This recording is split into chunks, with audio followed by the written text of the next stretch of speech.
Climate resilience is a development imperative for Africa. African countries today spend anywhere between 5 to 11% of their GDP responding to the impacts of climate change. The Economic Commission for Africa is supporting this climate resilience agenda by pursuing a Green African Continental Free Trade Area agreement to tackle rising debt levels, which have gone from 47% before the crisis to today 66%, associated with the impact of the pandemic and economic contraction.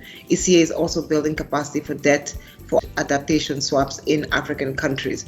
We have also prioritized the upscaling of private sector investment in sustainable energy through our SDG 7 initiative.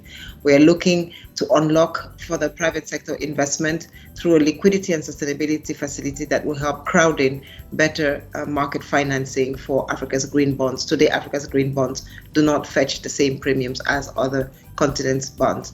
A global price on carbon is a priority for African countries to be able to properly leverage their rich natural heritage, particularly the Congo Basin and the pitlands, to raise financing for investment in their development.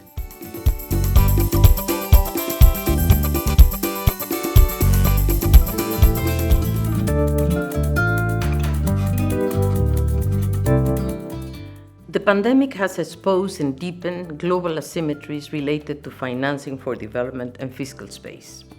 In Latin America and the Caribbean, climate change is another expression of these asymmetries, as the region contributes only with 8.3% of global emissions, but is highly vulnerable to its physical and socioeconomic impacts.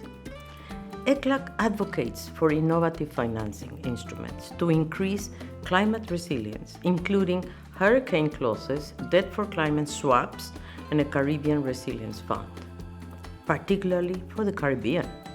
Redistributing liquidity to developing countries by recycling recently allocated SDRs towards a trust fund for middle-income countries, or supporting Costa Rica's FACE multilateral fund are other initiatives to promote a climate-resilient recovery.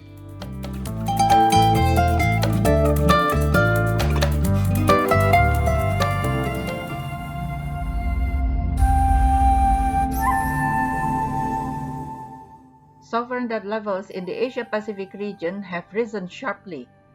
The constrained fiscal space is impeding efforts to support sustained economic recovery, effectively pursue SDGs, and implement meaningful climate action. To address such concerns, ESCAP is working with the Pacific Island Forum Secretariat to understand the feasibility of debt for climate swaps in the context of Pacific small island developing states. Putting a price on carbon and applying carbon pricing instruments will create liquidity to drive economic activity up and support a shift towards low-carbon and no-carbon energy sources. ESCAP has developed a user-friendly carbon pricing simulation tool supporting policymakers to design a range of national and regional climate policy scenarios.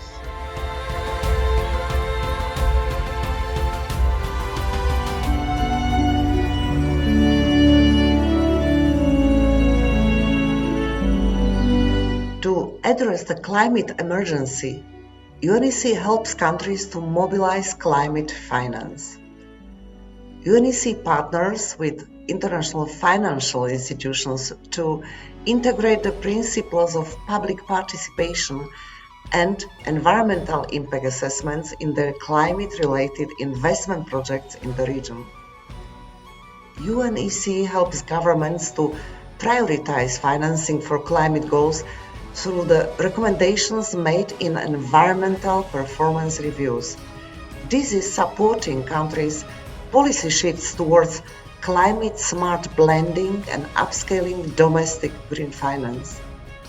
As part of its high-performance buildings initiative, UNEC helps create financing mechanisms to support the deployment of energy and resource-efficient approaches in the building value chain.